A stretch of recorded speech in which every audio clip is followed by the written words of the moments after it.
గతంలో అమరావతి రాజధానిలో 26 గ్రామాల్లో తుళ్ళూరు మండలంలో తీసుకున్న భూములకి దిక్కులేదు. దానిలో ప్రభుత్వ భూములు ఏ భూములు అన్నా కానీ 36,000 ఎకరాలు గతంలో తీసుకున్నారు. వాటిలోనే ఇంతవరకు శాశ్వత నిర్మాణాలు లేవు.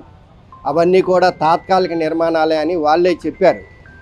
అలాంటి శాశ్వత కట్టడాలే లేని సాట, ఆ భూములే సద్వినియోగం లేని సాట ఇప్పుడు కొత్తగా విమానాశ్రయం కడతాం, దానికి ఒక 15,000 ఎకరాలు, రైల్వే స్టేషన్ కడతాం, దానికో 15,000 ఎకరాలు, ఎయిర్పోర్ట్ కడతాం, దానికో 15,000 ఎకరాలు అనటం అనేది చాలా ఆచరణాత్మకమైన అంశం కాదు.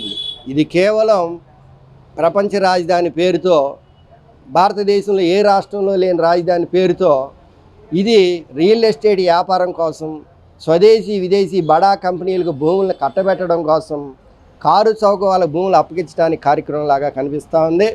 గతంలో రైతులు తిరగబడ్డారు. అదే రైతులు ఇవాళ గెలిపించిన రైతులే గతంలో చంద్రబాబును ఓడించిన వారు. ఆ తర్వాత రాజధాని పోతుందని రైతులు మళ్ళీ జగన్ ప్రభుత్వాన్ని ఓడించి టీడీపీ కట్టబెడితే ఈయన మళ్ళీ భూములు ఏ రైతులైతే ఆశపడతా ఉన్నారో ఆ రైతుల భూములు గుంజుకుని కార్పొరేట్ కంపెనీలకు అప్పగించే కార్యక్రమం చేపట్టాడు. పక్కనే రైల్వే స్టేషన్ ఉంది, అది ఎన్ని ఎకరాలు, పక్కనే చెన్నై రాజధాని ఎన్ని ఎకరాలు, పక్కనే ఉన్న హైదరాబాదు ఎన్ని ఎకరాలు, బెంగళూరు ఎన్ని ఎకరాలు రాజధాని, ఈ పక్కన ఒరిస్సా భువనేశ్వర్ ఎన్ని ఎకరాలో మనకు తెలుసు.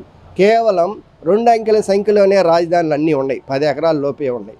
ఈయన వేలాది ఎకరాలు తీసుకునేది కేవలం రాజధాని కోసమే కాదు, ఈ ఐకాన్ బ్రిడ్జ్లు, ఐకాన్ బిల్డింగ్లు, ఇవన్నీ డిజిటల్ గ్రాఫిక్సే. ఈ భూములన్నీ కూడా కంపెనీలకు అప్పగించడానికి 3 పంటలు పండే భూముల్ని, 6 పంటలు పండే భూముల్ని, రైతుల భూముల్ని అసలు తీసుకోకూడదనేది అనేక చట్టాలు చెబుతూ ఉన్నాయి. ఆ చట్టాలను కూడా లెక్క చేయకుండా భూసేకరణ చట్టాన్ని కూడా తుంగలో తొక్కి ఈ భూములు బలవంతంగా గుంజుకోవడం ద్వారా రాబోయే రోజుల్లో మళ్ళీ ఏ అమరావతి పేరుతో అధికారంలోకి వచ్చాడు, ఏ రైతుల ఓట్లతో అధికారంలోకి వచ్చాడు, ఏ రాష్ట్ర ప్రజలు రాజధాని పేరుతో అధికారంలోకి వచ్చాడు, అదే రాజధాని చంద్రబాబు కొంప ముంచనుందని మేము భావిస్తూ ఉన్నాం.